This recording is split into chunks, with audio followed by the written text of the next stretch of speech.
Like my wife. Probably wears sunglasses. All right. Harold says. You know, you're sort of Zaphod. Hello, everyone. Please be seated.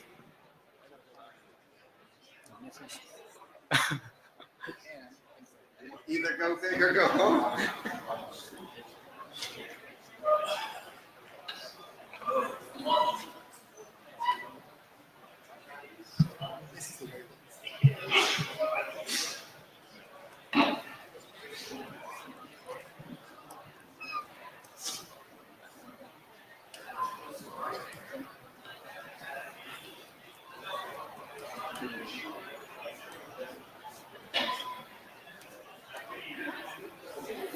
This is a super big room. It is. Not many people. So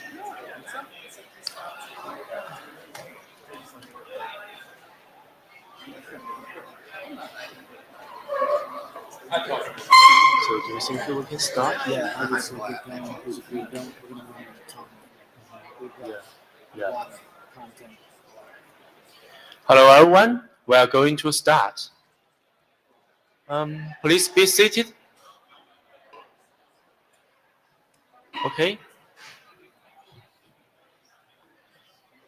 Firstly, welcome to the OPSAWG and OPSAWG meeting. Next.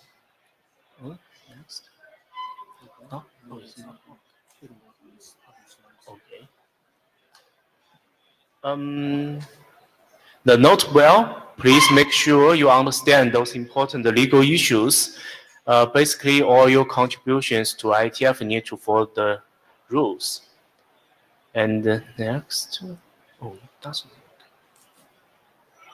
Firstly, we come to the OPSAWG meeting, and it's chaired by Tianran and Joe. The blue sheet is circulating. Please fill in the blue sheet so that we can get the room with right size next time. And before we really start, we need a JavaScriber. Is there any volunteer? Jabber scribe, please. Who's on Jabber? We just need one. Okay, that'll work. Thank you. Thank you, Warren. Yeah. Well, actually, with minutes, we have the Etherpad up there. You see that? But what I heard in NetMod I really liked, or what maybe it was NetConf. These are all recorded and watchable. And I've had some luck with transcribing stuff like auto transcription service that you just fix. So I find that if there is something that you want to record and make sure it gets called out, go to the Etherpad and please put it in the notes. Else what we'll do is we'll transcribe this and we'll put minutes up based on that. Since it's almost next to impossible these days to find a minutes taker anyway, and you end up doing the same amount of work I find when doing when creating the minutes. But if there is something you want to add to notes, please do that. Yep, but you already did, Warren, so you can't no take backs. Thank you.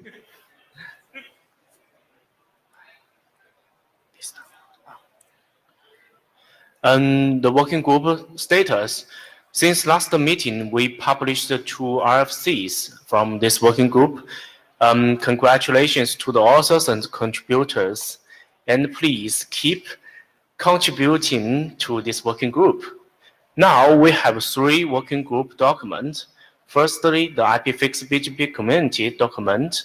We finished the work and now it's in the RFC edit queue. So TACAX, there was quite a bit of dialogue on this while it was on the list. We've got it to it. There's actually a 13 version now that fixes a lot of serious ID NITs problems with it. I've completed a Shepherd write-up that you can go read. All of that is public, and I've kicked it up to the IESG. So I've been talking to the authors. They fixed some things. There may be a few outstanding small comments from someone on the list, but we'll get those sorted out. It went through working group last call. It did pass that. We have, people did reply that there were implementations, that is vendors who implement TACAX servers and clients replied that those implementations correspond to the draft. That was all noted in the Shepherd write-up. So I'd like to see that progress. I'm not under any illusion that it will be drama-free from this point on, but it is progressing. Ignis. Ignis Bogdanas. Then just a clarifying question. Are you talking that you will post 13 or that will be addressed? This slide is slightly out of date. 13 was posted. I did not want to send it to the IESG before the serious ID NITS problems were solved, so I had the authors fix those. And they did. 13 was published, and I completed the Shepherd write-up and posted and now sent it for publication. Okay, that means I need to read the whole line because I saw the document coming in, but whether that was 13 or 12. It should have been 13, and sorry, this is slightly out of date. This happened this week once the data tracker reopened. Okay. And we also adopted a new document early this week.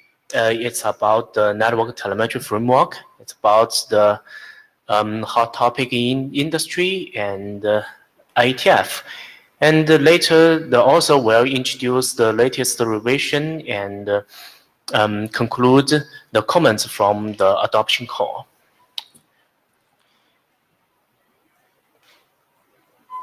And is there any questions?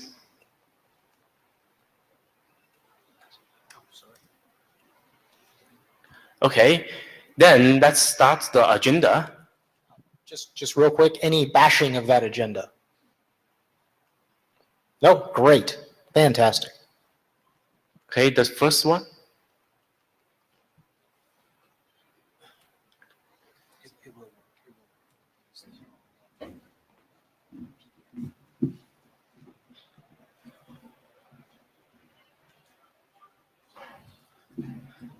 Good afternoon, everyone. So we all know that everybody is talking about telemetry. So our goal is to transfer this buzzword to some really meaningful terms in IETF, so we can use that to get the standard and technology development work here, and also help us to clarify many misunderstandings and to really learn what's a scope of network telemetry, what it is and what it isn't. We has already went through 7 major revisions for this draft, and on March 7th we start the formal request for adoption to the OPSAWG, and after 2 weeks during the 2 weeks period, the majority of feedback are positive, and so the working group has concluded on March 11th, just this Monday, and formally adopt this as a working group draft. So we haven't addressed the most recent suggestion comments from the email list, but before this conference, we already submit another major revision. Now it's version 02.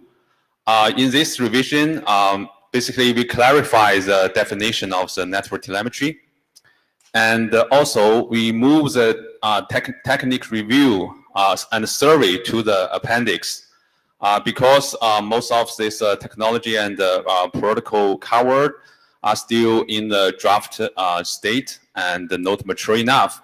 So, but we'll keep this survey to help people understand what's our current state of art. But eventually, if we go to the stage of RFC publication, we'll remove those drafts which are not mature enough to be included. And in this new revision, we also clarify the relationship between the network telemetry and the network OEM. We also articulate the need to actually partition the telemetry to different network planes. We'll show why in some later slides. And we add another framework dimension, which is a data acquiring mechanism to help us to further use another dimension to classify the existing technologies. And we also add the security discussion and some other discussions on network telemetry evolution. So first, the new dimension to classify the technologies. Basically, we have a query and a subscription to get the telemetry data. Query is just another name for the pull-based mechanism, and the subscription is another name for the push-based mechanism. And there are basically four types of data. The first one is a simple data, which can directly derived from the network device. And the second type is a custom data, which is a more complex data type, which can be aggregated from simple data or computed from simple data. So to support custom data, we will need some more complex mechanisms, such as programming and deploying the filters and some other ways to achieve that. And then another type is event trigger data. It's actually more complex data type. It's built on top of the custom data, but it's the data only acquired through some preset conditions. The condition can be a very simple filter, or it's a very complex, must be described with something like a finite state machine. And lastly, we have this streaming data type, which is the most, so basically it can be the time series or any periodically generated data. So we can see using the pull-based mechanism, we mostly just deal with the simple and the custom data. But with the push-based subscription, we'll get the event trigger data or the streaming data. So we will see in the network, we actually have a very different monitoring entity and objects, and we have very different data sources and different data export location. Therefore, we better to partition the techniques or the protocols into different planes. So in this framework, we partition it into 4 different planes: the management plane, control plane, data plane, and the external data. For the management plane, it mainly deals with network configuration or the operation status, and the data mainly exported from the main control board CPU. For the control plane, it deals with the PDU, the RIB, FIB. So all these are related to the control protocols. And the data will be exported from the main control board CPU, line card CPU, or even directly from the forwarding chip. And for the data plane, it mainly deals with user traffic. So in most cases, the data will be directly exported from the line card CPU or from the forwarding chip. And at last, we have the external data can be acquired from the terminals and the servers. It deals with social events and application information. So on the right side, we list some existing works for each plane telemetry. With this partition, we have this overall architecture. So on network side or device side, we have a 3 plane telemetry, and we also have this external data and event telemetry. All of them, each of these has its own interface to the network operation applications. So the main key message for this architecture is that we won't have a one-size-fits-all solution. But on the other hand, we need to avoid to have so many different interfaces. We like to consider about how we can consolidate and unified this interface to make it as simple as possible for the application to consume. For each plane, we can further vertically partition this, the telemetry into 5 unique components. So the first one is on the application side is doing the, we call that data analysis and storage. So it mainly provides the data requirements based on the application. And on the other side, when it gets the data, it will do the data sharing, distribution, and the processing. And in the device side, the first component is data subscription, query, and the configuration. It is about interface for data request and also the data model to define the data. And the third component is the data encode and export module. It's about the interface for telemetry data output. And below that is the data generating and the processing module. So it's mainly do the device side data preparation, how to generate data to satisfy the data request. And finally is the data source. It's just the raw data source also to identify where the data can be acquired. So the next step is first we thank all the constructive reviews and the comments from the working group email list. So many people have given a lot of useful suggestions to improve this this draft. So in the new revision, we will consider all of them and reflect these reviews in the next revision. We also thank many network operators and OTTs. They all provide their own requirements, and also they confirmed with us that this framework is actually very useful for them. And certainly, we welcome more reviews and feedbacks to help us to further improve this document. Thank you very much. Questions? So I have a few. I don't want to monopolize too much of the time. I have a review. I'll send it out to the list more kind of a point by point. Did you attend today's tech talk lunch with Yes. Benoit and Frank? So one of the things that resonated with me there is the intermingling of the different types of telemetry, as well as the need to intermingle the different SDOs, the different people working on this. So they had kind of the collaboration, the tools, and the framework. You have talked about how you've reached out to other operators and OTTs. I think it would be very useful to do the same across, to try and fill in the gaps where gaps exist in terms of telemetry with maybe other SDOs. And I would say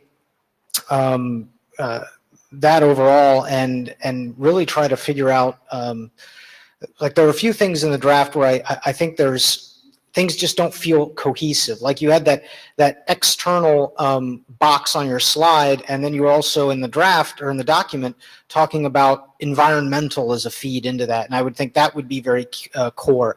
And as Benoit and Frank had on the slides today, blending these forms of telemetry adds more value. And so I would like to see ways, and maybe as part of the framework, maybe even recommendations, and maybe I'm just speaking as a contributor at this point, recommendations on how I as a consumer might make better use of telemetry, or how I can up value the telemetry from just raw data. So I would say from a chair standpoint, I would love to see other SDOs participating in this and giving feedback. As a contributor, I'll have other reviews, but I think it's really around how do we get more value out of telemetry. Yeah, good suggestion. All Okay, Robin from Huawei, I think this suggestion is very good. In fact, from our point of view, we know that is communicated with the China Standard Association and also JANOG. They also have Japan. They have their telemetry working group.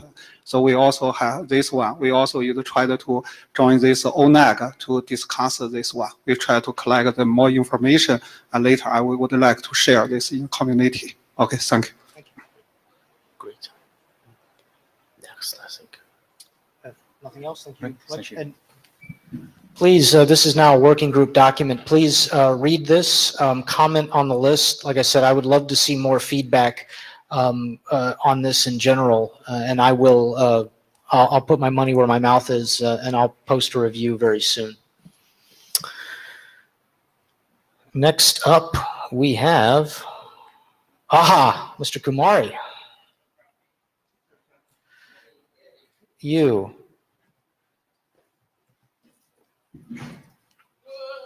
Whoa. There we go. Thanks, Joe. Do you have the clicker? Do you leave? It's right here. I should also figure out how much time I've got. 10 minutes, right? 10 minutes. 10 minutes. So this should hopefully be a bunch less than 10 minutes. The clicker even works. So first off, this is not really a new idea. It's been an idea that's been kicking around for a long time. And it's mainly optimized for simplicity. It's supposed to be simple to implement and simple to use.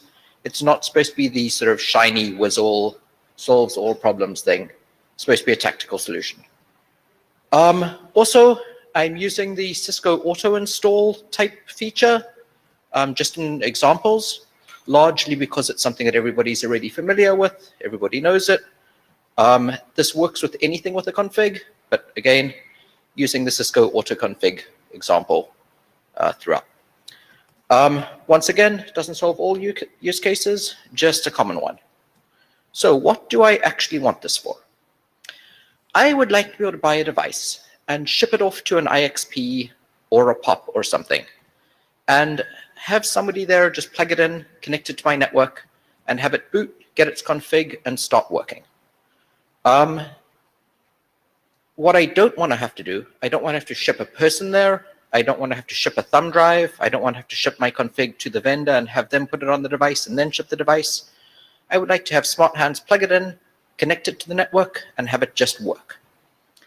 The obvious answer here is, well, just use Cisco's auto install or something similar. It already exists. Unfortunately, no, I can't do that because I want secure device install. So a quick refresher on how auto install works, just so everybody knows what I'm talking about. This is the standard auto install type thing as implemented by Cisco and many, many, many other network vendors. The router starts up, it realizes it doesn't have a config, it does a DHCP discover, it gets an IP address, it gets the name of the next config file to download, next boot server, and it connects to that and it downloads the config file. And as you can see, the config file has all of my config stuff in it. Right, it's got all of my info. I mentioned here, I showed here using TFTP. Obviously, many people use HTTP, etc. But it's a general sort of well-known concept.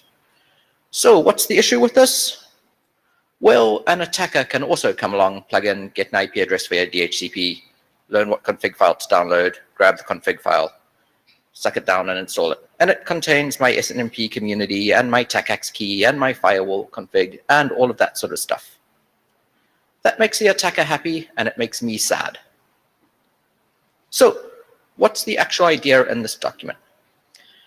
When the vendor makes a device, they make a key pair for it, or when it first boots, it generates its own key pair. A lot of devices already do this. Some of them have TPMs and stick the public and private key in there. Anyway, lots of devices already do this. The bit that changes here is the vendor will take the public key, they'll stuff it in a certificate, and then they'll publish it on a website somewhere, server.vendor.example.com, something like that. When I now order a device, I call up my vendor and I say, please ship me one of these.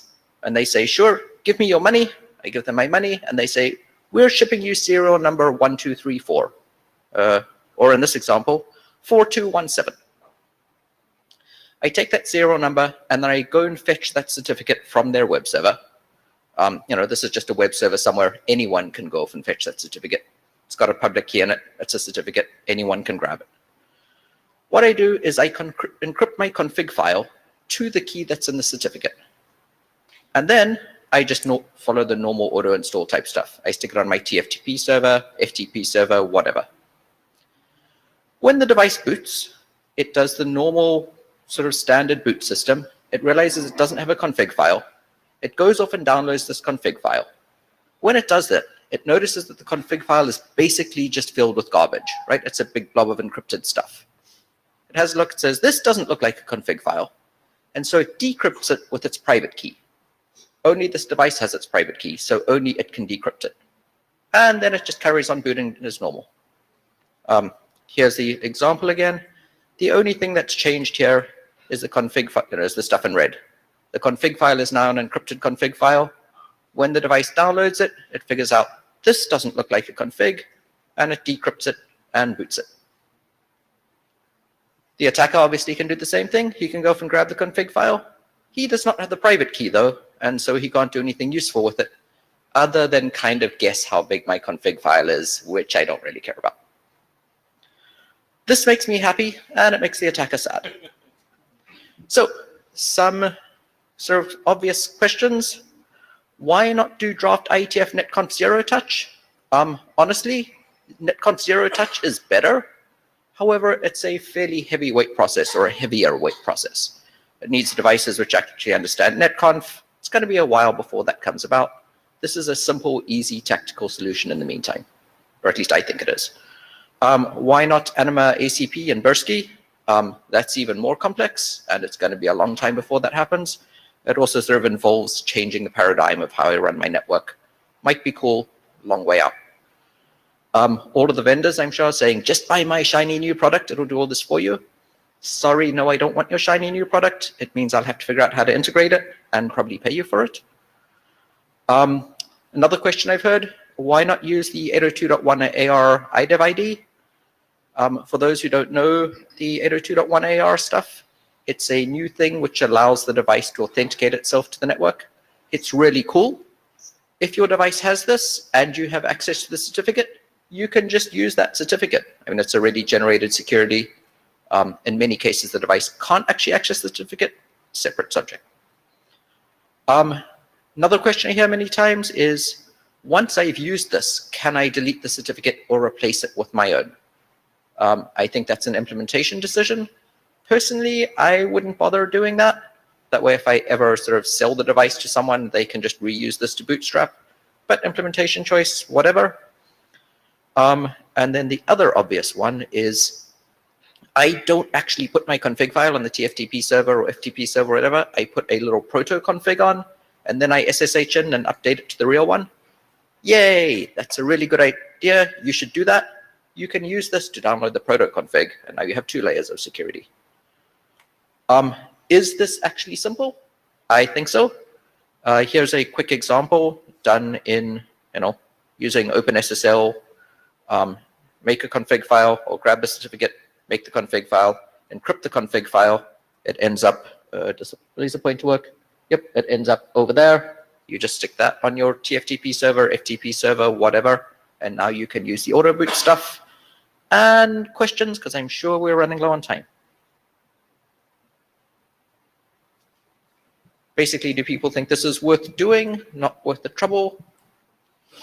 Yeah, that's what I was going to ask. Who's read this draft?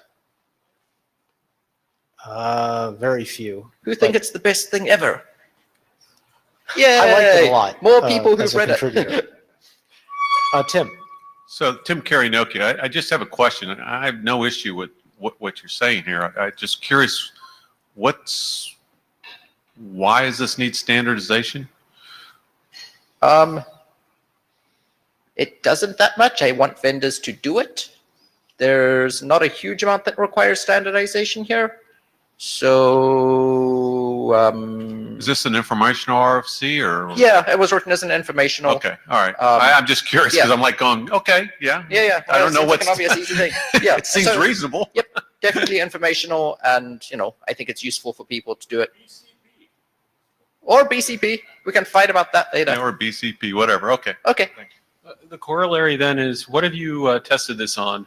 What hardware have you tested this on? So I did this by generating the certificate and stuff on a Linux workstation, and I tested it with Bash on a Linux workstation. Oh, actually, no, I made it work with a OpenWRT thing as well. But I mean, a lot of it was just tested. Yeah. Cool. Bill Fenner, Arista Networks. We're definitely looking at what we can do in this direction. I don't know the details of if we can do exactly this, but I'll take it back and we'll look at it. Woot. I mean, the main thing is if the config looks like it's crap, try decrypt it first. That's all you need. Anyone else? So I have a question. What is your intention? You already mentioned to Tim that you want to make this informational. How, in terms of progressing the work, what is your I would thought? like people to read it and provide feedback. Okay. Oh yeah, my co-author is Colin Doyle from Juniper. Okay. He's not here, unfortunately. Yeah, I'd like people to read it and provide feedback.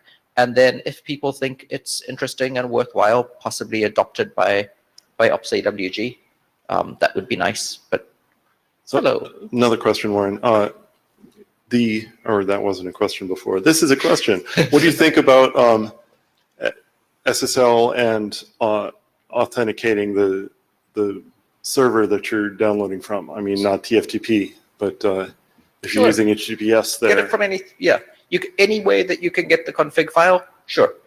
The issue with doing it with getting it over SSL is some people are going to want to do these on their own private network, and then your device needs to trust their certificate, which may or may not be signed. Right. But yeah, I see any way that you can get the config file, if you can get it securely, even better. Hi, Laurent Chavalia.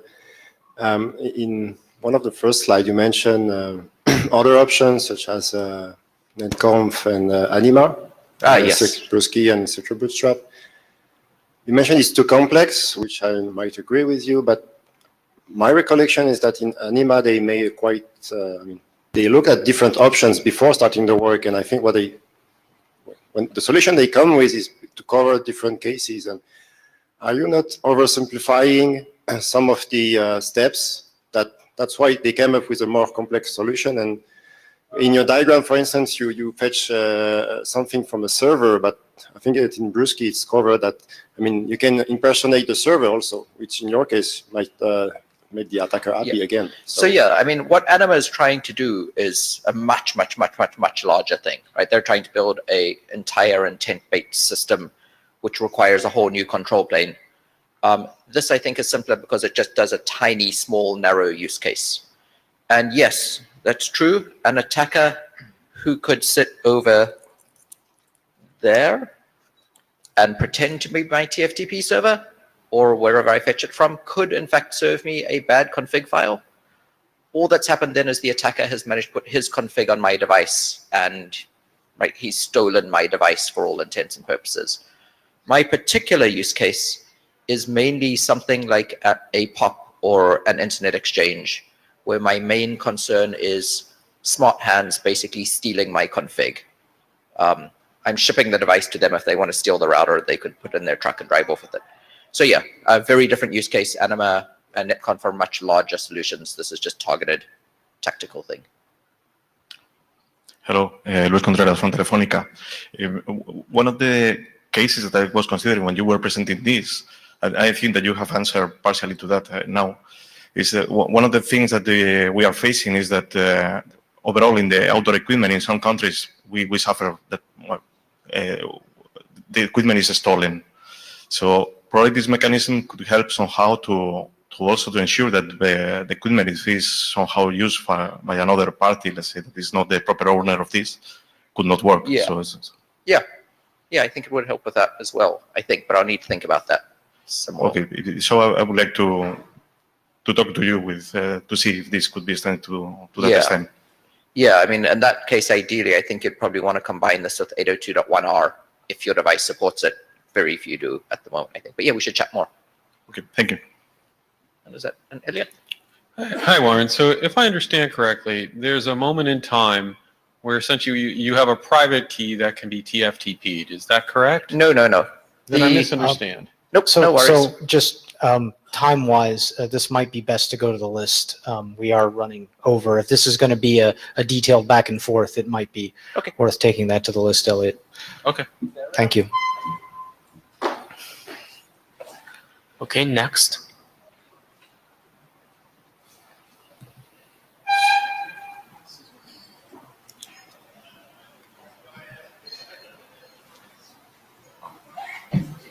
Careful, that's a big step. No, over there. Hello, everyone. My name is Bo, and I'm here to talk about the TACOS client young data model. And here is a little background about this draft. This draft is initially defines a young data model for TACOS client, TACOS Plus client configuration, and to allow the centralized authentication, authorization, and accounting.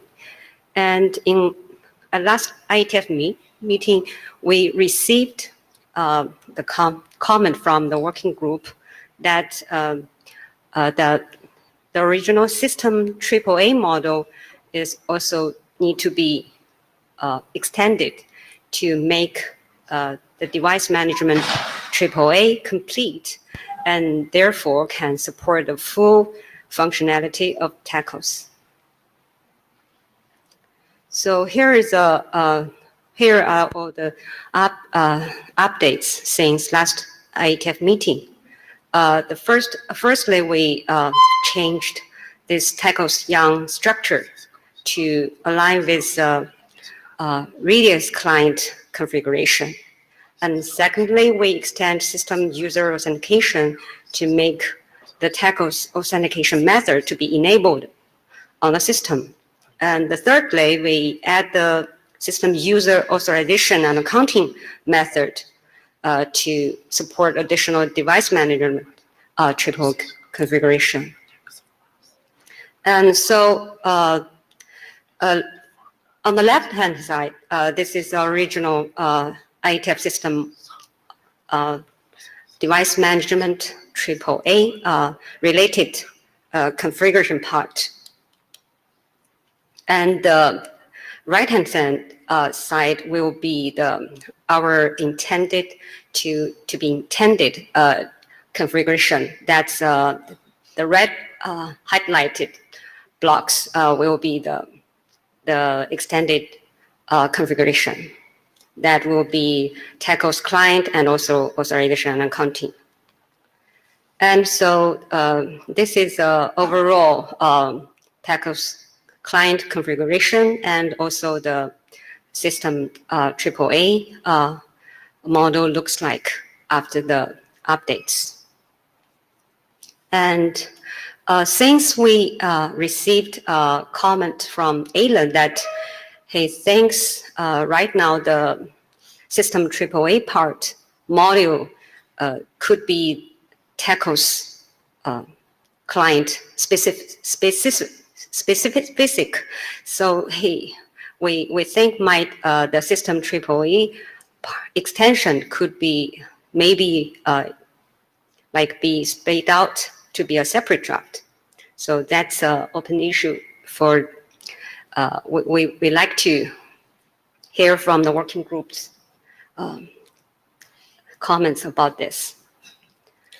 So I speaking as chair, I would tend to agree that so when I read this draft, and I do have a pointed review I'll send to the list, I thought it's good that you're extending the system, just like Radius is in there. Yes. But I didn't think it was needed to overload this draft with a generic AAA module. I thought it was good that you were augmenting and fitting into where system does, but it seemed kind of, I had to agree with Alan there, it seemed kind of odd to also then say we're going to do more of a broad AAA, because there are things to consider.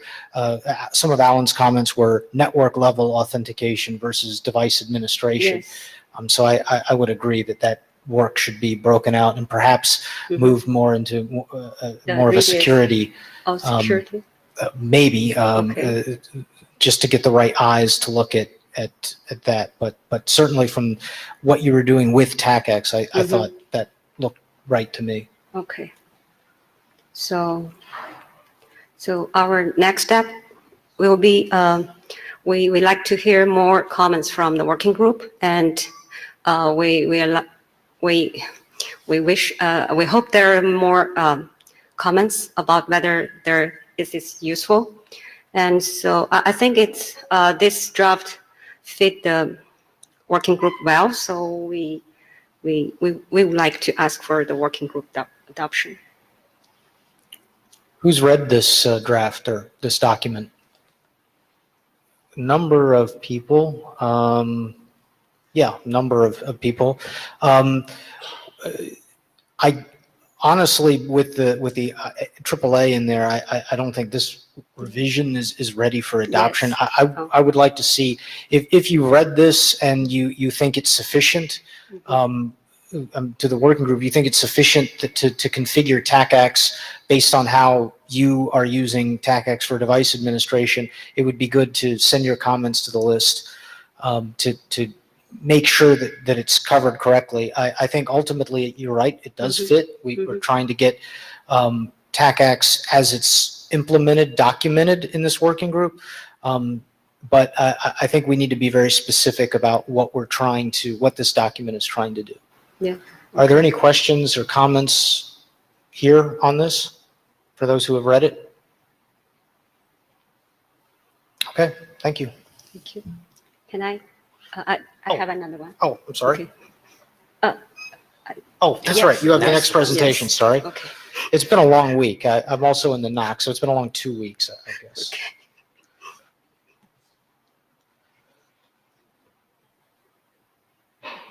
Sorry about that. Go ahead. Okay. This draft, here is a draft about the SD-WAN VPN service model delivering. And in last IETF meeting, we received several comments. One major comment is from Charles. He's representing the Metro Ethernet Forum. And he suggested us to look over the MF's current SD-WAN service attributes draft specification and try to make alignment with this one and suggest us to do the overlap or misalignment work. So we read through the MF's draft specification. And this figure is from the MAF's service orchestrator reference architecture. And since our draft is mainly designed for managed SD-WAN service model, so we think our draft and MAF's SD-WAN service attributes have a lot of in common. So then we reword this draft and make it more alignment with MAF's SD-WAN naming. And apart from that, we also received the comment that there's our draft is unclear about which interface that this service model could be fit into. And I just right in this figure, the red one, circle one, that could be the interface that the service model fitting, and that is a customer-facing interface. So it will not be used by the SD-WAN controller to directly configure the underlying SD-WAN devices, such as SD-WAN Edge or Gateway in this figure. And here is a map that we are doing the mapping between IETF SD-WAN VPN service models term and with the MAF's SD-WAN service term, since in IETF, we already have the layer 2 VPN service model and layer 3 service model. We like to follow the IETF's service model terminology. So that's the reason we changed the MEF's SD-WAN service term to the IETF one. If someone have some comments about this, we'd like to hear from the working group. And basically, the SD-WAN VPN service model is quite similar right now, since we have the discussion with the Charles before this meeting. And here is a picture we borrowed from SD-WAN service attributes from MEF draft specification. Since SD-WAN has have some service characteristic quite different from layer 2 VPN and layer 3 VPN, since they have more application aware policy service requirements. So we already reflect this configuration in our model. So here is the SD-WAN service model looks like. And this model has a similar YARN structure like the L2 VPN and layer 3 VPN, but the major difference is we add more application-aware policy parameters here. So we'd like to hear more comments about our this SD-WAN service model designing, and we also think this work because layer 2 VPN, layer 3 VPN, or before is also belongs to operation area. So we think this one can complement the L2, L3 VPN to this is because this is overlay based, CE based overlay VPN service. So we would also ask the working group adoption. So.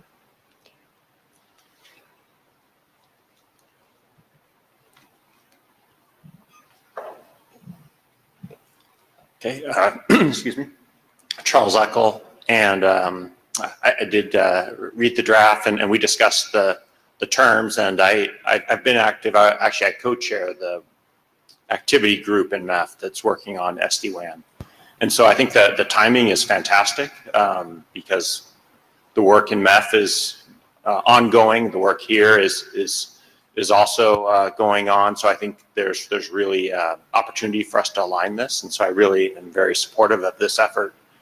I also appreciate the changes that have been made so far. I think now when you read the draft, it's obvious that it's trying to serve the purpose of both SDOs. That's fantastic.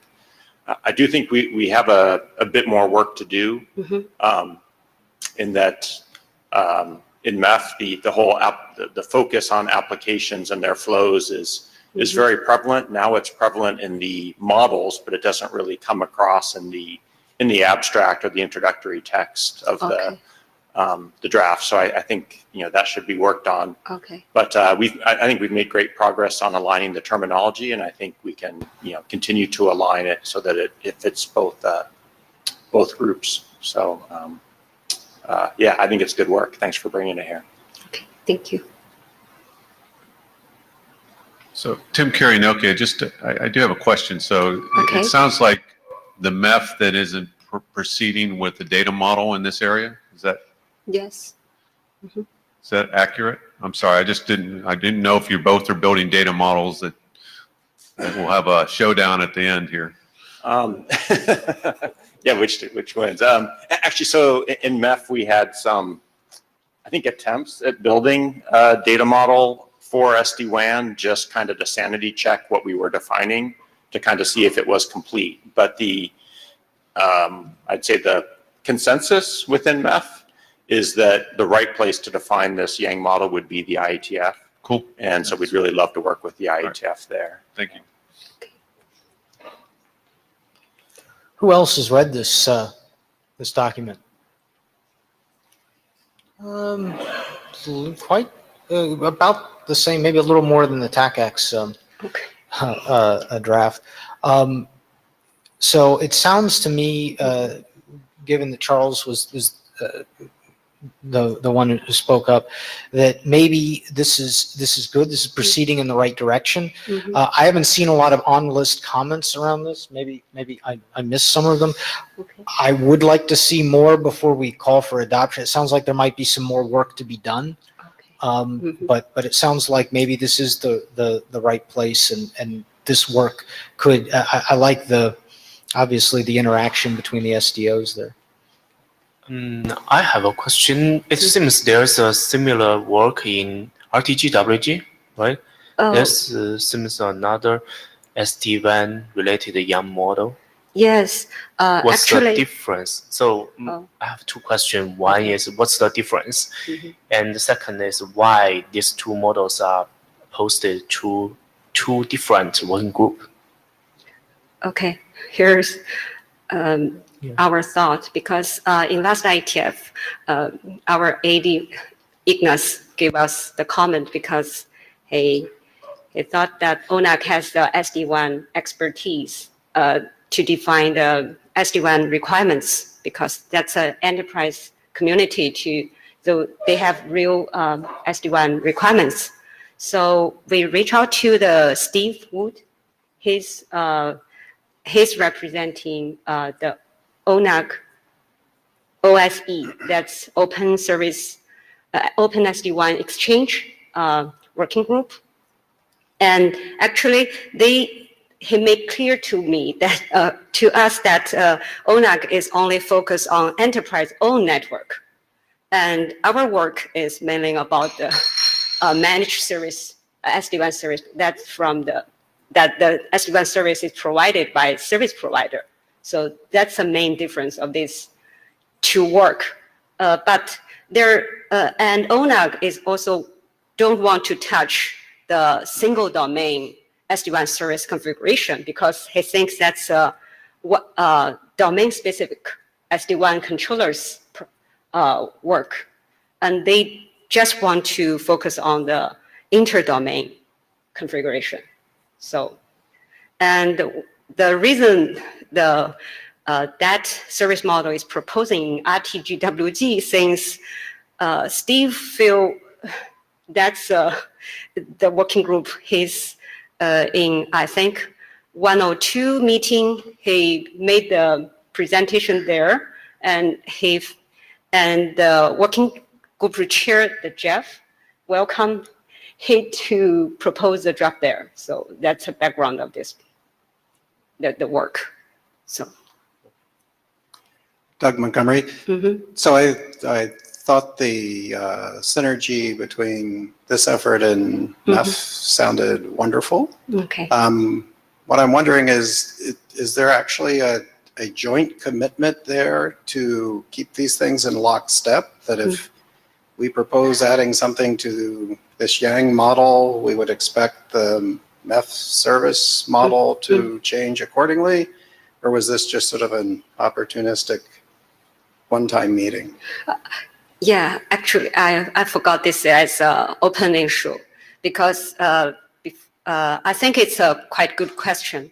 And I also talked with Steve. There's mainly have some, like, even this is like a one domain or inter-domain, maybe the application-based policy could be same.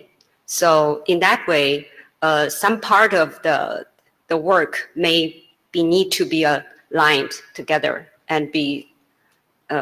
I think we should also bring these requirements also to the MEF to impact their service modeling and to make this inter-domain, single domains work be coordinated. Can I respond to you? Still a little bit unclear whether that's opportunistic and good people are trying to make the right thing happen, or it's an agreement between SDOs that this is how we're going to do this. Yeah, I hadn't heard of any official interlock. I don't know, Charles, if you were going to add any color on that. Yeah, I think there has been nothing official. There's not like a liaison or an agreement. What there was an agreement on was, let's meet here and try to hash some of this out. Okay. One of the promising things, though, I think, is that the MEF spec is it's something that's being done in phases, and the first phase, just because you want to get something out there, be more kind of agile, hasn't even been published yet, and we know there's going to be subsequent phases. So it's not like it's something that's locked down, and if we decide something here in the IETF that we wouldn't have the chance to reflect it there, because I think both things are moving in parallel. So I don't know about making any formal pledge. I haven't seen how those work in the past. I don't have any experience with that, but I would say on the part of the people who are involved in the work, they both want to see this happen and want it to be defined in IETF. Okay.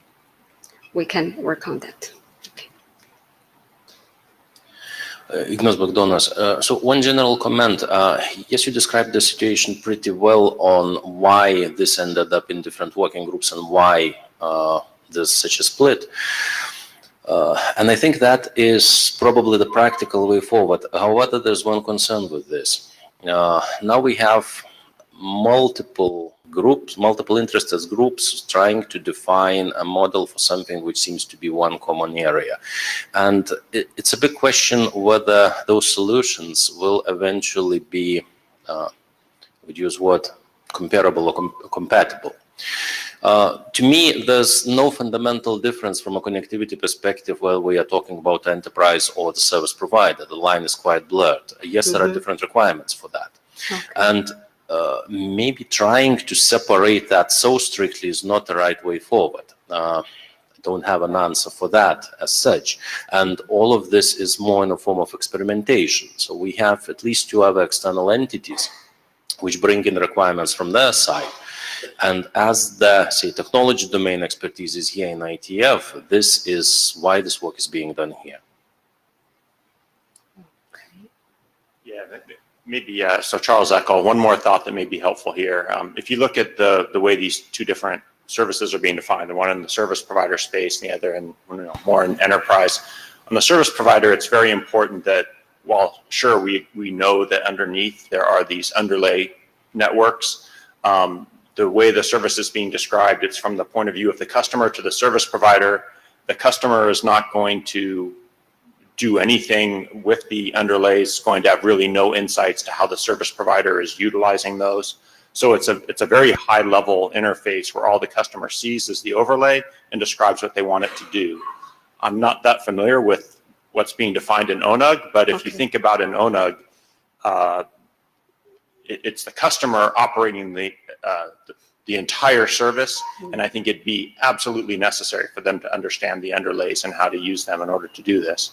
So I think it's going to have to be a much more detailed model in my mind for it to work, whereas the MEF one's purposely going to be much simpler. Yeah, I will send the draft to you. Okay. Thank you. Thank you.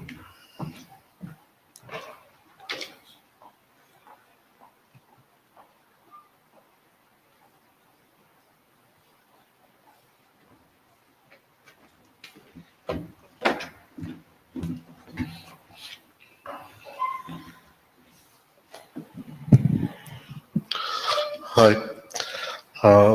So I'm Ronnie Evan, and the document was written by people who listed there. So the document defines a young data model that can be used by a network operator to configure a VPN service that spans multiple administrative domains. The model is not a configuration model to be used directly on network element. This data model is already used in a service provider environment. That's why we are trying also to standardize it, and we have a place where it's being used, this architecture. The 0.1 version was presented in IETF103, and the 0.2 was updated to reflect the comment that we had in the previous IETF, and 0.3 addressed comment from Adrian Farrell. The major changes are better text about the document motivation, use cases, and changes to the data model to align with L3SM and L2SM. Next slide will describe these changes.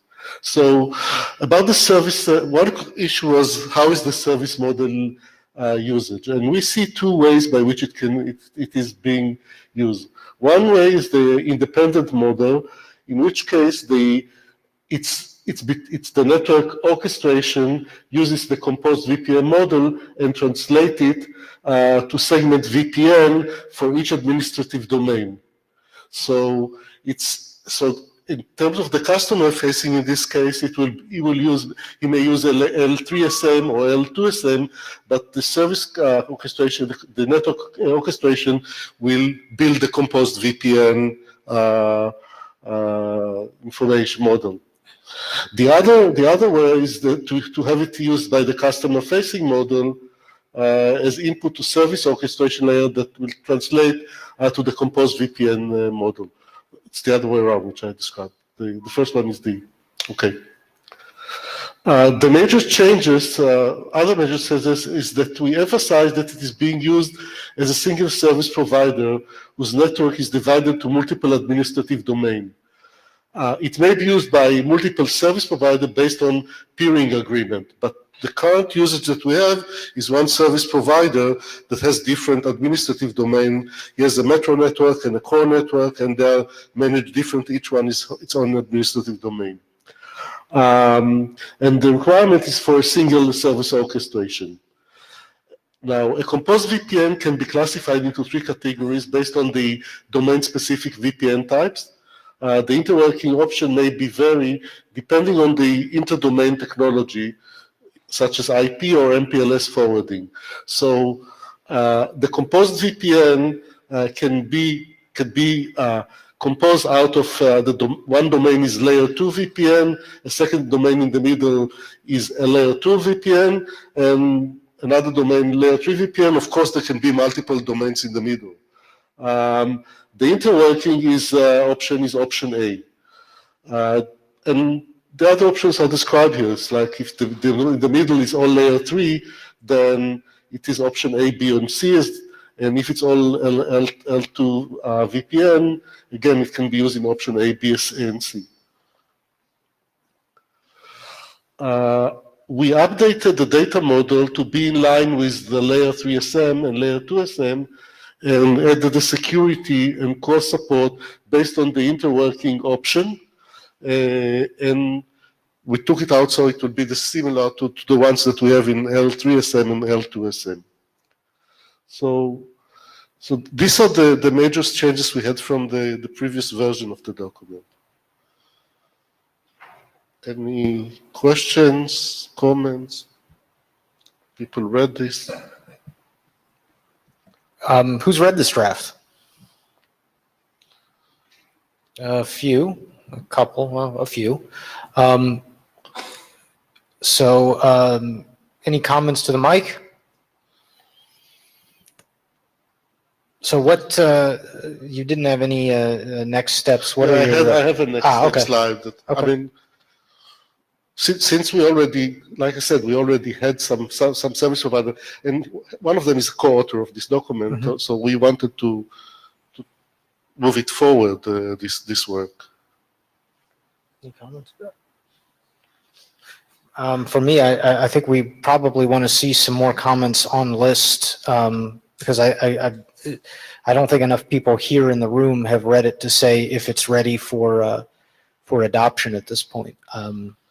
Okay, so please review this so we can have comment and to make it okay for everyone to adopt it. So yeah, I do appreciate, based on the comments you received last time, that you updated to clarify the domain, the applicability.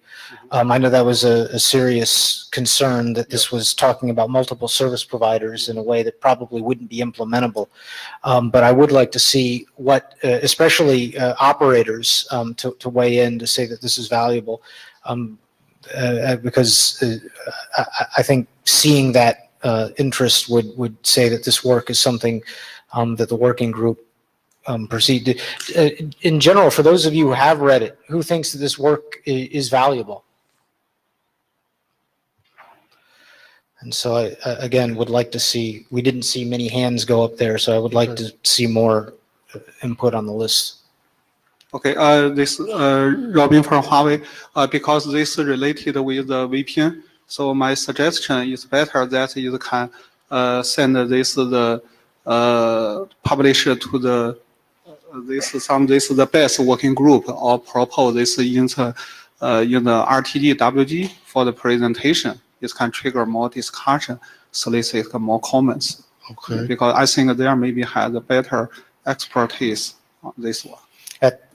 That's probably a fair comment to cross present this in the routing area. Okay. To Bess, I think you were suggesting, but where there might be more protocol specific, so maybe not on the necessarily on the operational side, but definitely more protocol specific to make sure that from a technical standpoint and maybe even from a need and standpoint that their voices get heard. And Okay, they can so I'll comment first as send well. an email to the best mailing list, giving attention that we have this document, and if they can look at it also before, I'll do that.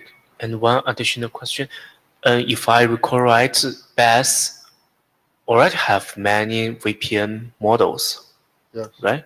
So what's the relationship between your model and the Bess model?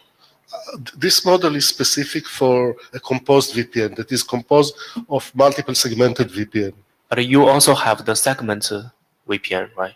Yeah, but the segment VPN is just a description, and that's why I said that's the thing we said, that's why we tried to align them with the layer 3 SM and layer 2 SM data model. So it's like it's a composed.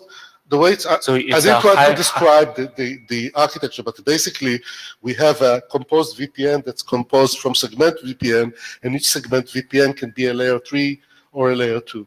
So I just want to clarify this. It's the segment VPN is a kind of a container, or it's a higher level abstraction. Yeah. Yeah, this is Qing from Huawei. I think a key difference actually is one is service layer model. The other is network element model. So that's a key difference. But you need to mapping the service model into the we call the protocol model or network element model. So that's a key difference. Okay. We don't have this slide. Okay. Thank you.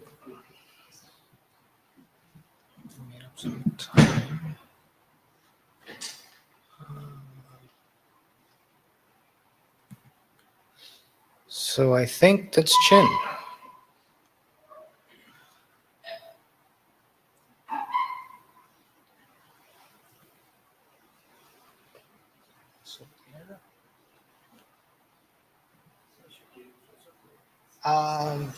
Did I? Yeah, you're right. I think I've got the order right there, and I may have messed up the slide tab load order, or I forgot to. Slicing. Yep. Yep. No, I'll bring up the network slicing documents real quick here. Sorry about that. Just when I thought I had time made up.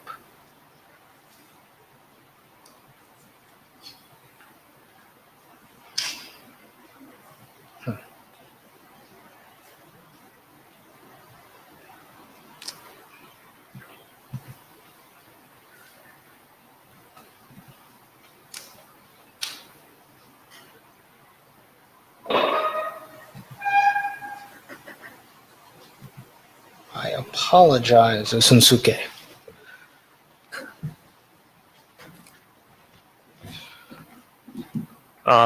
Good afternoon, everybody. I'm Shinsuke Homa from NTT. I will talk about network slicing provision models, and this is new draft, and it's first time to present it. So I will talk about background and overview of the contents of this draft.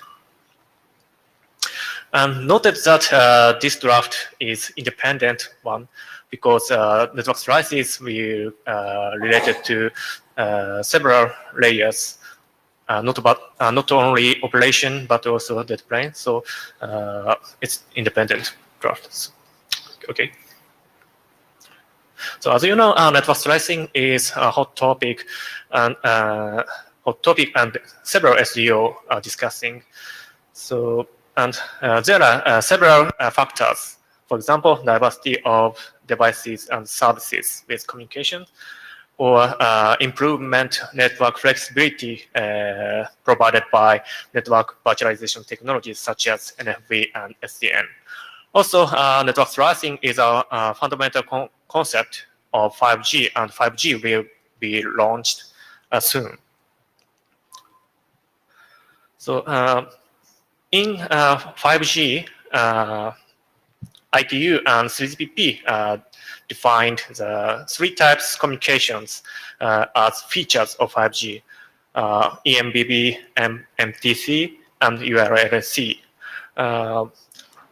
And network slices appears on this context, but we would like to aim make slicing concept more general, including fixed or data center networks. Then there are some problems on network slicing. As you know, network slicing is buzzword, and the definition is ambiguous. For example, some SDO says a slice is just VPN, or another says slice is VNF and service chaining. Also, the range where slice is provided is not strict defined. For example, 3GPP is discussing how to create slices on the 5G core network. Also, the use case of slices is unclear, and I think it's a problem. For example, slice will be used for enriching operators' service plans, or it is used for providing dedicated logical network service, logical network to tenants. So we need to clarify these definitions and use cases. So in the following 2 slides, I will talk about the scope of this work and purpose of this draft. So we would like to aim to use slicing to provide sweet spot for each services, like this figure. So not only edge of triangle. If we can realize this, tenants can use appropriate resources depending on their requirements, and use the network resources as their own services. And purposes on this draft, we have 2 mainly purposes on this draft. So first is defining resource types, structuring network slices, and stakeholders and their roles in network slice as a service model. They will be fundamental reference for individual internet draft related to network slicing. Also, we would like to clarify a capability which will be required by tenants. So in the few slides, I will introduce the overview of content of this draft. So we clarify the resource types. We assume that there are resource types could be categorized into 3 types. So network, first is network or one resource expressed as connectivity, such as link, node, or data plane protocols. Second is computing or NFVI resources expressed as CPU, memory, storage, etc. And third is functionality resources. It includes value-added service functions or optional control function. Also, in the network slicing, both of virtual and physical resources should be integrated. And we described basic structure of network slicing like this figure with referring TMF and CCPP model. So network slice subnet instance is established in each domain, and connecting this NSSI end-to-end network slice instance will be created. Also, NSI may be multi-level structure. So creation patterns, it is one of main contents of this draft. So we assume that there are 3 types of creation patterns. First is ready-made pattern. In this ready-made, so network slice provider create catalogs in advance, and tenants select and use one of which is close to their demand. Second is custom-made. This model is that network slice provider design network slice catalog on depending on requirements from tenants. And third is semi-custom model, and this is a hybrid of ready-made and custom-made. So NS provider creates outline of catalogs, and tenants input several parameters depending on their service requirements. Provision models, this is also one of main content of this draft. So we assume that there are 3 models on slice provision. So first is SaaS-like model. In this model, tenant requests their request to create slice on their requirements, and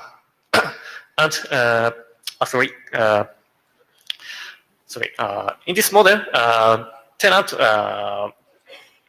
can control network slice depends on abstracted information, such as connectivity, application, and their attribution. Second is a path-like model. In this model, tenant control network slice as virtual resources, like middle of this figure.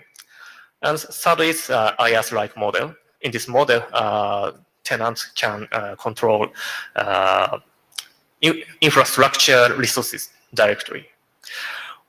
We assume that capability would be required by tenant will vary depending on these models. And this clarification will be useful on network slicing.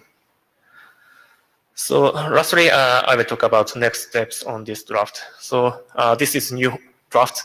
So we have very few comments and review. So we will welcome your review, further review. Especially, we would like to know opinion from particular customers. Also, we would like to map provision models and controllable resources described the provision models. Also, if needed, we would like to expand current YAM model for network slices. Thank you very much.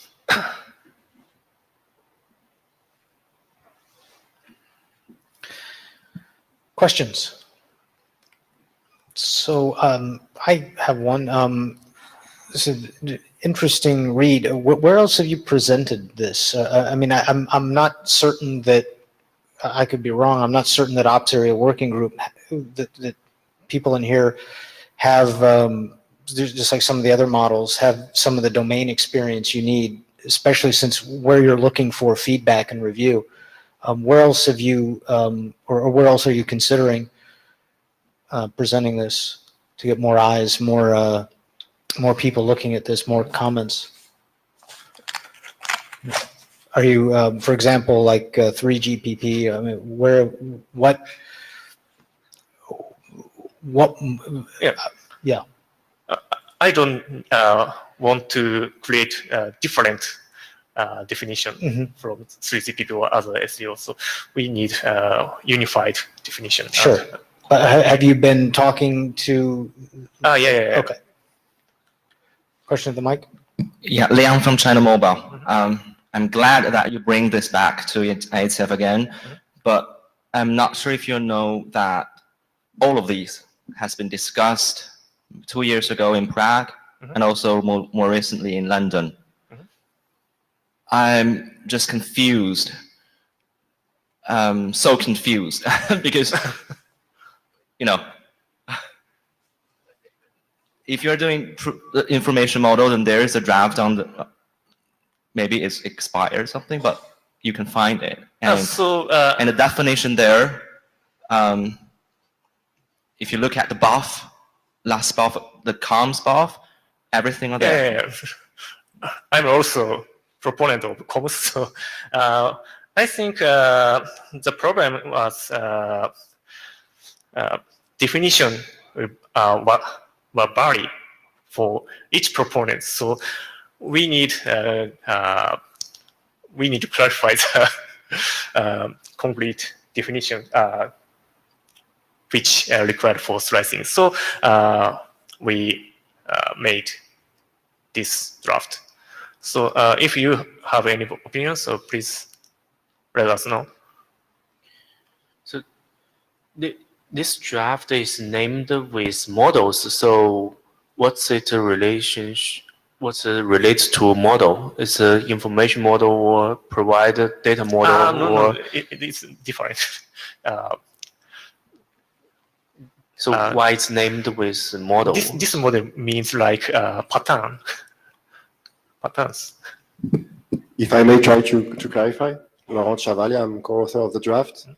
I think the notion of model here is provisioning models, as Shunsuke mentioned, with ready-made slicing, custom-made slicing. So to have a way for a tenant, a customer, to be able to consume slices in a very, packaged way to some extent. So this is the aspect of provisioning models. And I would like to make just two following comments. One, to address the question from Joe, where else it's been discussed or presented. Were you also asking in IETF scope or not? Because this will be, I think, presented also in the routing working group on Friday. Okay. Yeah. Because it's the first time we present this work in this form. So the 4 ops was a potential good group. Routing will be a second target. Okay. And to come back maybe to the previous question and the, I think at least my view for this work, why we think maybe in ops it will be relevant is there have been several drafts on layer 2 service model, layer 3 service models, also some service automation draft trying to combine different use of Yang models at different layers or levels.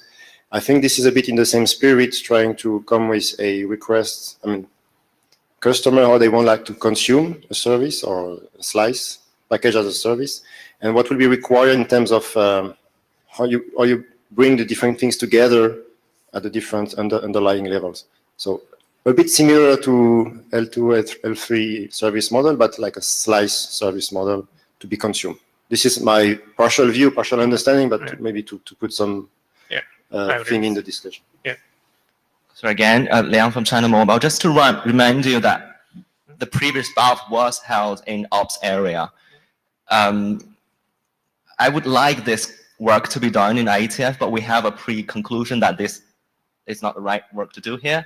But I would be the first person to raise my hand here to continue this work, but here's our AD.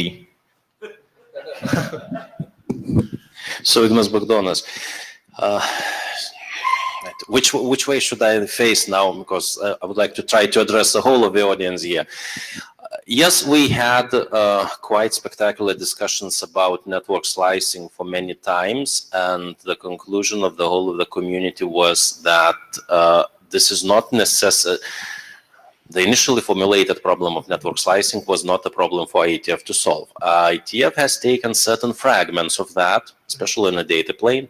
You have VPN plus, you have some other derivatives of that, and that work happily continues in the routing area. Now, I actually have read this document, and my interpretation of that is that your intentions are more of how do you take the components which are already existing somewhere, which you can call what builds network slicing, out of what network slicing is implemented, and how do you orchestrate those? And probably that's a right scope of work for IETF to try to do. Yep.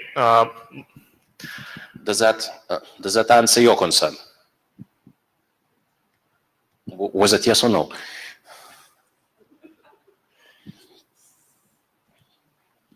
Well, personally, I think there are some work in terms of cross-domain VPN. We can call it cross-domain VPN or slice. Slicing is a commercialized word. Yes. You know, I mean, slicing is slicing. So, yeah, if it is, I would like to see more, you know, usable tools being developed or models developed here in IETF for cross-domain VPNs. That would be very helpful. I don't care if it's called network slicing or not. That's basically for me.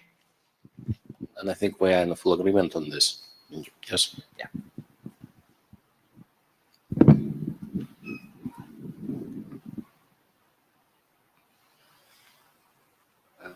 Not on this discussion, but I don't know if the chair will continue on that. What will be your view for this work to continue here? Should we come again, present with different, taking into account the comments, or do you think it's not here that we should come again? Maybe it's too early, but just wanting to reach. So my opinion, General might think differently. Given that it seems like there were very few people who read it, some comments or very few comments, I would say very much like the previous presentation, there's probably more eyes to be looked at maybe in routing, and maybe after more comments, more people look at this and more to the, I think, 2 slides back, the next steps about creating the models, maybe more about when, like we saw with the previous presentation on the composed VPN, once those Yang models get crystallized, then maybe this is the right working or at least the right area to do that in. Until then, I don't know that we have the right expertise to weigh in on this. Just given the comment or the lack of comments, I haven't seen much on the list either on this. But if there is interest, I would say bring that in. But I think I'd like to see some of these next steps done before it fits more into the ops area. I agree with Joe, and I think Ops Server Working Group could be the right home for this work. But I think you need to discuss in the main list to get more comments. Yeah. And interest. Right. Thank you. Thank you. Thank you very much. Now, Chin.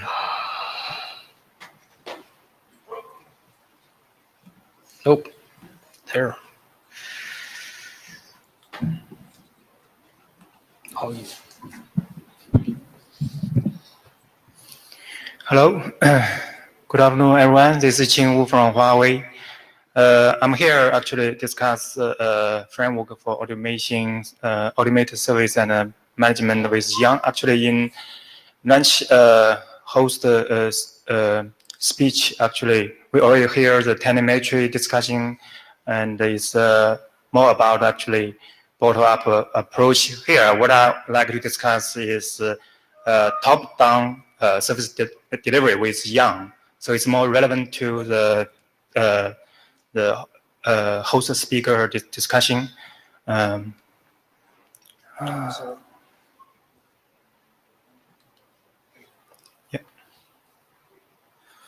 So what a problem we really like to solve actually. Today we see a large number of Yang data model has been developed or underdeveloped by the IETF recently we see many of them get published, mature enough. So how can we piece this model together, put the model together to configure the device, create a service? It's not clear to everybody.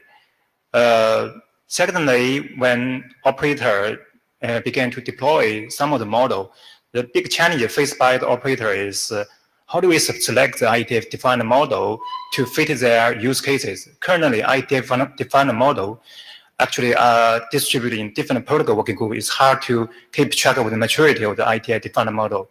So this is some issue we really want to tackle. And so here the goal of this work is to define a framework to tell the developer, implementer, and operator how to implement the IETF-defined models, give some guidance, provide some reference framework for IETF-defined model list, and to instruct how to use IETF-defined model. If we have time, we want to actually give 1 or 2 use cases to explain how to leverage the component we define in the framework to automate the network and automate the service management. And actually, before we get to the status of the IETF-defined model, we want to introduce 2 concepts. The first is data model layering, and second is data model representation. Data model layering, actually, we can abstract network infrastructure from the bottom. Also, we can abstract the business needs or service requirements from the top. So we can, split the young data model into service model and network element model. Service model will focus on the, define what a service is, what a customer needs is.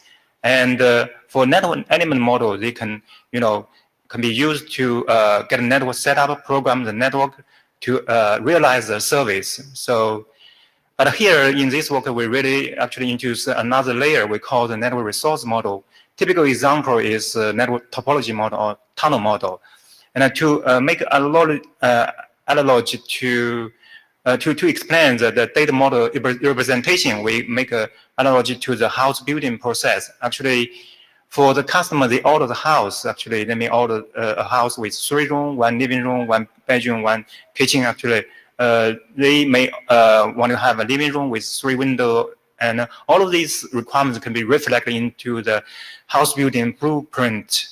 This house building blueprint actually can be compared to the service model. So the service model can be used by the customer to communicate their requirements, their business needs. And when the customer actually, the blueprint get approved by the customer or authority, asset authority, they can put it into the production. They can actually clear the site. They can establish the trench for the water supply, electric supply. And this water supply, electric supply can be compared with the network resource model. So we think that this network resource model is very crucial because really you can schedule resource to meet the customer needs. In addition, you can schedule resource to adapt to the network changes. For the house building, you can lay the foundation, you can build the different room in the house. All of these building blocks can be compared to the device model. So actually, one opposition we have here is we think IETF define many policy-related model like ACL, like a routing policy, but for some generic policy or some other policy, it seems to make very slow progress. But we think the policy model is very crucial because they can glue different models together, whether it is a service layer or network layer or device layer. They can really automate the network.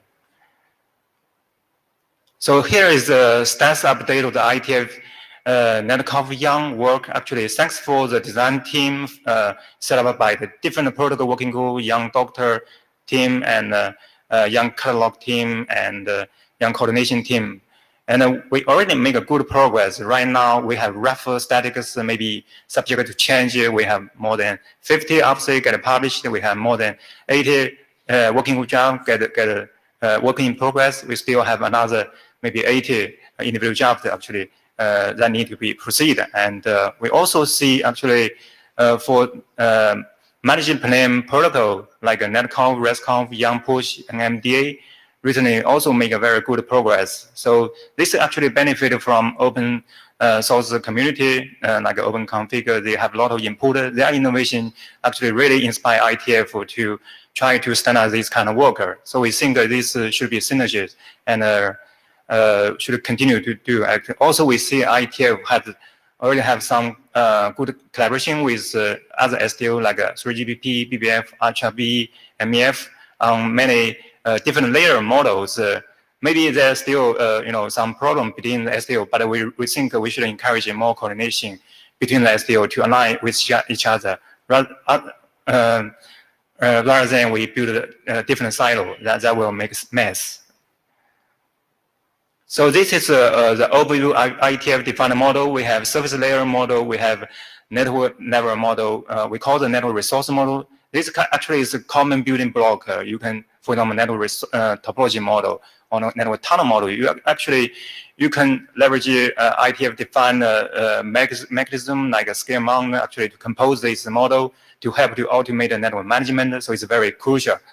For device net model, it actually have fully coverage different technology, like a transport technology, routing technology, OM technology, performance management technology.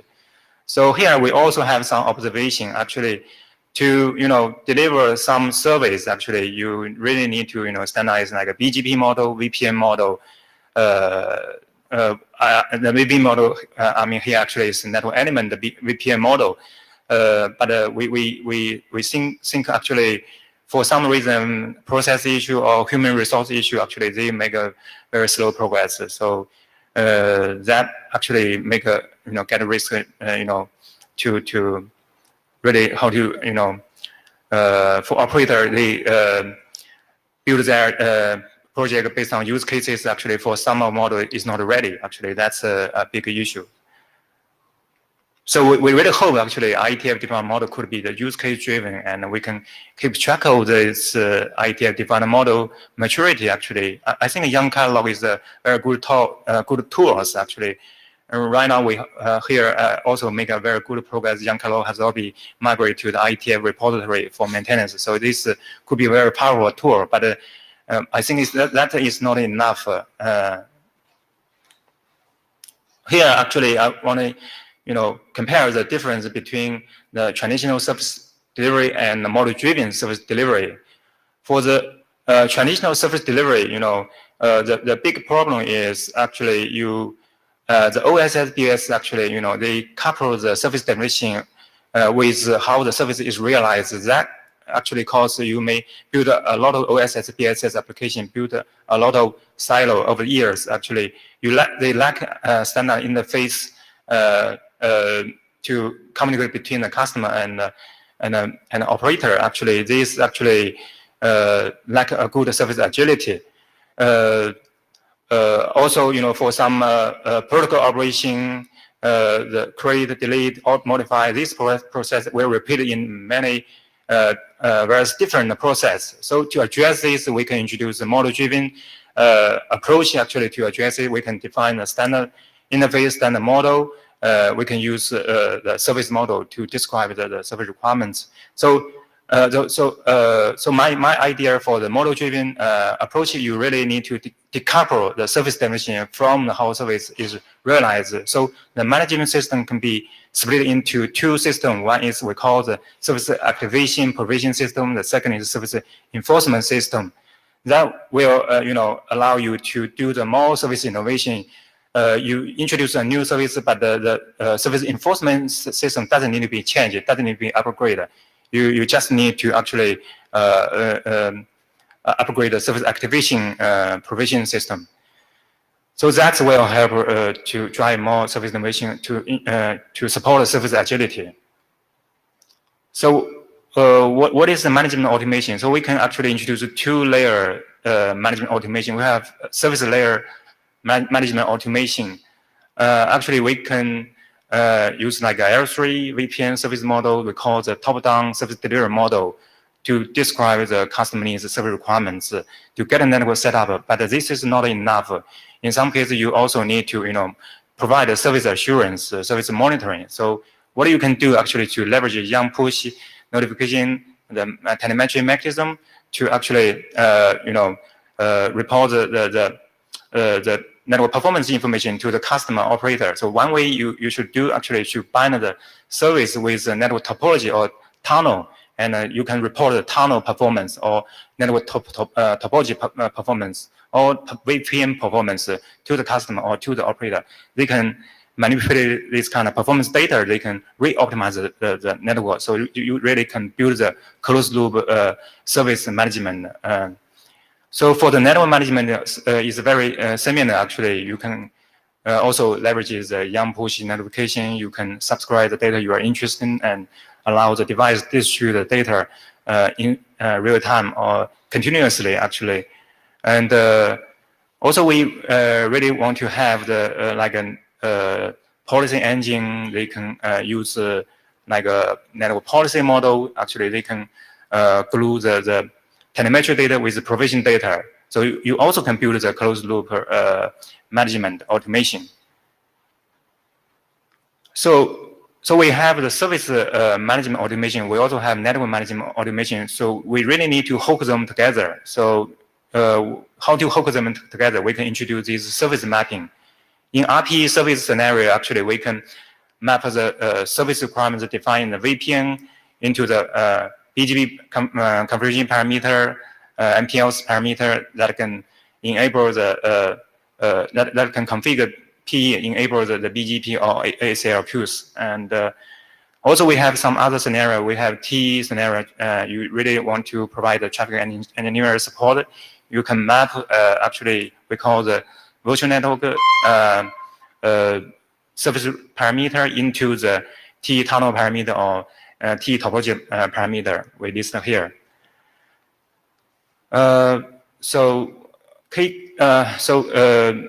Key takeaway here, actually, I think the current problem is IETF, process slow. For some model, we really,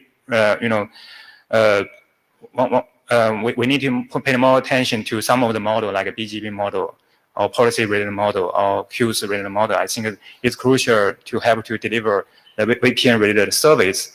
So the second, actually, we think the current IETF-defined model is not is distributing different protocol working, which is hard to keep track of their maturity. So we really want to leverage some of the tools like YAM catalog. Also, it would be great actually to get operator together, establish the operator community or design team to really have a champion to help to review this IETF-defined model, identify some bugs or an implementation issue, feedback to the IETF. That will be really help IETF to make this YAM data model more useful. So what we really like to do is should be the YAM IETF YAM model standardization should be the use case driven or project driven. We can prioritize some of these models that can fit the customer needs. And in addition, we think in this work actually we define a framework we call the top-down service delivery that can be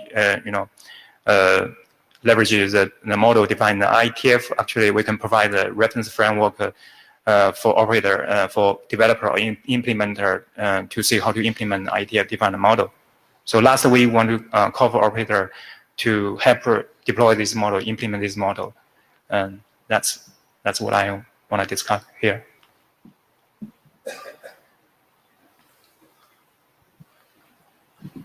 Zheng Bin from Huawei.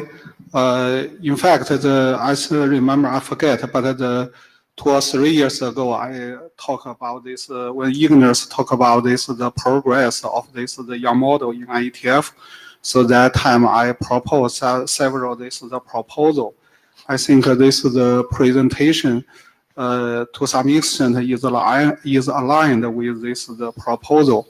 I want to know some this. I want to know some this the answers about such a question. The first one, I wonder the mailing list for the YAM model is still exist or not in the IETF, because at that time we have the YAM mailing list to discuss the YAM model design. I'm not sure this mailing list is still here or not. Right now, YAM architecture design team in routing area has already been closed down, and YAM coordination design team already closed down. And but for some young model, I think they actually go back to the normal process. They already have many needs in different protocol working group. So really, we how to drive this work is just use the manage in different protocol working group to drive this. We don't have dedicated young young design team or young managist right now. Okay, from my point of view, I think the coordination work is still necessary, because here we try to propose the user cases to indicate what young model should be, what the southbound young model should be necessary to be defined as early as possible. So, but this is the young model for specific surface may be distributed in the different working group. So I suggest, if possible, we can initiate some of this the coordination mailing list, or try to utilize the GitHub to coordinate this the work. That's my suggestion. The second one, I want to know that the presentation is only to this time is only be presented in the OPSWG, or maybe other? The answer is we already present this topic in ITGWG on Wednesday morning and get a lot of feedback and a lot of discussion. So here we just represent in OPSWG to get more feedback. Okay, I think that is very useful. And also that's I wonder that because I not go through review this draft, because here I show some of the picture about this the layers theory model, and also you have some of this the picture show the list of this the model for specific surface. I'm not sure for you. Can you go? So I hate to, but we're going to run out of time. So this is already over time, and we've got two more presentations. So I have a review as well. I'll send to the list, but I think we need to move on. I'm sorry to cut the mic at this point, but if we don't, we're going to run out of time. Okay, I just say quickly, I hope this can also be shown in the draft. Okay, that's me. Thanks. Sorry, yeah, we're going to have to cut the mic. Take it, please go to the list. Okay. Thank you, Jen. I'll send a review. And we have Yunnan.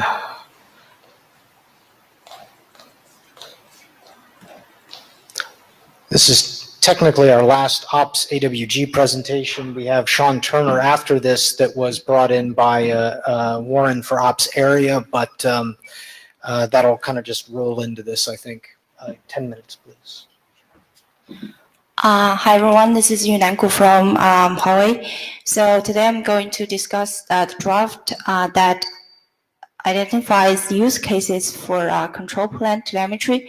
So here we use the term network-wide protocol monitoring to refer to the control plane telemetry. Okay. So similar control plane telemetry, similar to management plane and data plane. What it does is it monitors and analyzes data that collects from different planes, but there are also differences, and the major difference relies on specific use cases. And for the control plane, there are basically two type of applications or use cases that we think are useful. The first one is network troubleshooting. So here's a statistic figure that shows a very large percent of the network issues are caused by protocol failures. So having the protocol monitoring and analysis will be benefit for network troubleshooting. And the second category is network planning. So for example, you want to optimize a route path, or you want to set up a new tunnel, and then with some detailed route information, you can have better centralized or distributed calculations. And then also there's a very hot, I think, very hot concern or topic that rise from operators and also OTTs. They're concerned about root policy validation, and so it's just not simply monitoring of the root policy. The separation of root policy processing from the root attributes does not solve the validation problem. So we need more information and analysis to achieve that. And finally, for some long-term or short-term network design optimization, there requires the what-if simulation works. So to the best of my knowledge, currently most simulation works are based on the the configuration profiles collected from devices. So that's not 100% recovery of the ongoing network. So there requires more more practical or better recovery of the ongoing network to achieve better what-if simulation results. Okay, and so we'll discuss just two use cases. But before that, I'd like to clarify a little bit about the problem space that is discussed in this draft. So starting from the data source generation, we'll first discuss what type of data are collected, are required, and besides from that, what devices needs to be monitored. Some applications requires data just from like single devices, but some others require network-wide monitoring. And then once we have the data, we'll discuss the data modeling, encapsulation, whatever, and also subscription. Okay, so here the data processing efficiency will be considered, and then that comes to data transportation. Also, the transportation efficiency should be considered, and in this part, it comes to the protocol selection, whether we should use the existing ones such as BMP, gRPC, Netcom, BGP link state, or should we invent new ones? That also should be discussed. And finally comes to the data analysis. This is most connected to the use cases. So for different applications, the requirement of data synchronization and the data path efficiency are different. So, well, as a whole picture, these problems are discussed in this drafts. And so next, let's look at two 5 examples. minutes, please. Okay, sure.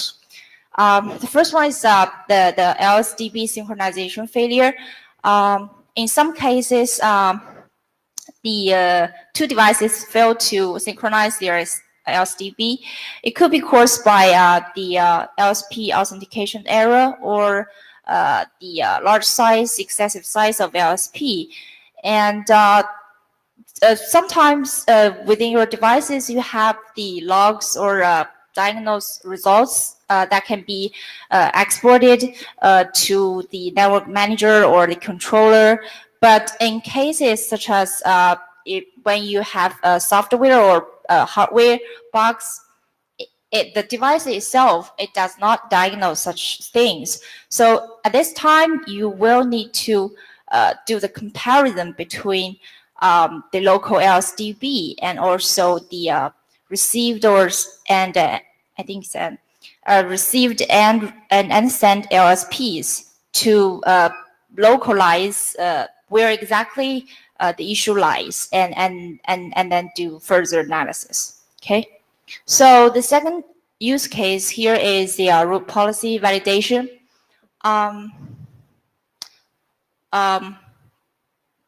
Well, here, as I just mentioned, the pure collection of root policy is not very helpful in here. So it might be helpful to be able to record the root policy processing in correlation with the root change. Okay, as the example shown in the right part, if we can record which exact root policy is changing which exact root attribute, then and then with such visualization, the operators are able to do validation or troubleshooting and root cause analysis and such things. And from another perspective is that also I mentioned is the simulation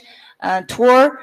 So what if we can have a high performance control plane snapshot that recovers the ongoing network? Then the simulation results will be more accurate and effective. Okay, so more use cases can be found in the draft. And here are two general requirements that we summarized from the use cases we listed. The first one is that we need to have a tunnel. This tunnel is should be able to guarantee the performance of data generation from generation to exportation to be able to meet different applications. And the second thing is the data types should be sufficient to meet various applications. Okay, so well, and this is of course informational draft, and what we want to do as a first step is to identify the use cases that operators, OTDs, they truly are concerned about. And so please provide your comments if these use cases are useful or not, and if you have other more valuable use cases, please give us feedbacks. And then once we have refined the use cases, we can work on the gap analysis and then other things. Yes, that's it for the presentation. Comments? Thank you, Yanan. Any comments, please? Since we're running, I'd really appreciate you finishing in exactly 10 minutes. That was great. Any comments to the list? I do have a review that I will, I'll send out to the list. I really appreciate the presentation. Thank you. Sean, can you take us home? And this again is, I hate to, I'm sorry, Warren and Ignace, to kind of do this, but this is ops area. Starting now, we have our ADs, Ignace Bogdanos, Warren Kumari, and I'm going full screen and giving Sean control. Hi, testing, eat it, all right. Hey, my name's Sean Turner. This presentation is not like the others. The high level bits here are, this is a MIB, and I'm not gonna ask for working group adoption. I'm sitting here looking at Benoit, who was my co-AD at the time, yang, MIB. Okay. And thank you very much for allowing me to stay and talk here, because I sent this presentation at like noon. And thank you for staying late. I'll go quick because between you and dinner. Why am I here? So the first time I ever came, I talked about this, I think was actually in Prague the last time. And so I remember walking up to Warren and some others and saying, so I got this MIB. And they all said, well, you gotta go yang. And I'm like, okay, well, we'll see how that goes. But it's still a MIB, it's not yang, which is why I think it wouldn't really fly here in the IETF. It's gonna be informational. The reason why it says standards track in the tools thing and on the GitHub repo is because that's the one I use, the format template I use, so I'm gonna change it. The OIDs that I'm gonna end up using in the MIB actually aren't the SMI OIDs, which are the OIDs that are used out of the IETF, the IETF ARC. I'm gonna use some MIBs from some OIDs from some other crazy thing. And it's for cryptographic modules. So it's got all kinds of things in there that like don't really apply to the IETF. So we do have some asymmetric key and symmetric key stuff that's pretty common to use, and some trust anchor stuff. But the trust anchor protocol that's defined that this thing is can manage isn't really used anywhere. There's firmware stuff. There is firmware, but it's based on RFC 4108, which probably really isn't going to get used. And then there's all kinds of things like security policies, which, classification levels and things, which really pretty much aren't used anywhere else in the IETF generally. Again, did I mention it's not yang? It's also got some pretty non-internet concepts. We're in the ops area. One of the things is to zeroize. You have a box, you don't want somebody to have it because you maybe think you've lost control. So what do? You brick it. So they can't walk off with it. It does nothing. It's a great concept. It doesn't really fly with ops. Security policies and classifications. The security world, they have tried and tried. They got it in the IP protocol and not many people use it. And getting it to be used anywhere else in messaging and that kind of stuff doesn't really fly. It's got some specialized stuff for like compromised key lists because, CRLs, they're just too large. We'll just list the keys. Now, Kent Watson has a draft that's in Netcom, which is for certs, right? And that's great, but, why stop there? There's hundreds of knobs you can turn on a certificate path. So let's list them all. Oh yeah, did I mention this MIB is 123 pages? There's 6 or 7 different modules. There's this PAL thing, which, is kind of new from this ESD extensions things. I mentioned firmware, it's RFC 4108 that nobody really uses. There's Trust Anchor Management Protocol, which got done in the security world and pretty much not a lot of people implement. And I could actually go on. So what am I hoping for? Well, since Warren's up here, maybe I can get a pony. But if I can't get that, basically what I'm hoping for you guys to say is, these are not the droids we're looking for. If you go to the ISE and ask for an informational draft that is about this topic, then you would never implement. Like if I were to come here and say, please adopt this thing, and I had to get you to agree to support all those things, I'd be here forever, and probably all the draft would get clipped out. So when I want to go to the ISE, I'm going to do full, open kimono, truth in advertising, that like this is an internet draft. It's going to be informational. It's going to go through the ISE. They'll probably make me put some other kind of disclaimers on the front of it in the whole 9 yards. I will talk to Kent to make sure I'm not ruffling his feathers because I already did. And so I'm basically hoping for no one to get to the microphone and say, I absolutely want this working group to adopt this draft. So yeah, we basically asked Sean if he had mind coming along and just presenting it just so that nobody was surprised when this goes to the ISE and says, oh my God, I wish you'd worked on it here. Yeah, because if you've never gone to the ISE, one of the questions he asks is, so where did you talk about this? And so you tell him, and if you say nowhere, then he's concerned there's going to be an end run. Because there's this thing called an RFC 5742 review, which the area directors will do. Maybe him, maybe the security guys, which I'll talk to too. I guess that's the other part I should add. There's MIBs and there's Yang modules, and I know you guys have tried to get them to write Yang modules and MIB modules for security protocols forever, and you get ignored. I'd get ignored too, because they've been laughing at me for 2 years over about this. So my hope basically is to just quietly move into the night, and that's really it. Great. Nobody is objecting, so please take this work elsewhere. Success. Thank you. I'll let you drive. So this is largely, the ops area gave a bunch of our time. What, click on the button. There we go. So yeah, the ops area basically gave most of our time to ops AWG because we didn't have much that we thought needed to be on the agenda. So this is going to be the very, very, very, very short ops AWG part. Mainly open mic so that people can come along and shout at us if you would like to. We're perfectly fine if you'd like to shout at us. We haven't been shouted at in a while. Anyone? Anyone? We're still clicking on the buttons. Whee! Here's the note wall again. You saw it a short while ago. Please make sure that you still know what it says. Oh, there we go. And we actually have 2 topics on the agenda. One is some news from external area on registration procedures for interface types, and then the open mic. So Interior have asked us to simply share some information with the community on one of the documents which is being progressed there. It will be a AD-sponsored document, but it is being worked on and discussed in the Interior.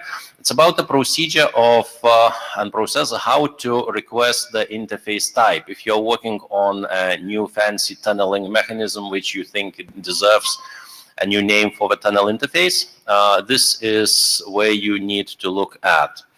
And the overall, why this has surfaced, there was no such process before Yang days, and now Interior claims that the large portion of the request for interface types comes from OPS area. Therefore, they would like to educate us a little bit on what the process will look like. The process overall is very simple. There's a registry. If you want to name your interface and the name already appears in the registry, well, you're out of luck. If the name is not taken, there's a procedure to be followed, how to reserve that name for your particular interface type. And that's it. And if you're interested in a discussion, that is happening in the interior mailing list. Great. That's the conclusion of this. We ran a few minutes over time. There's open mic if you would like to shout at us, or you can do that in person.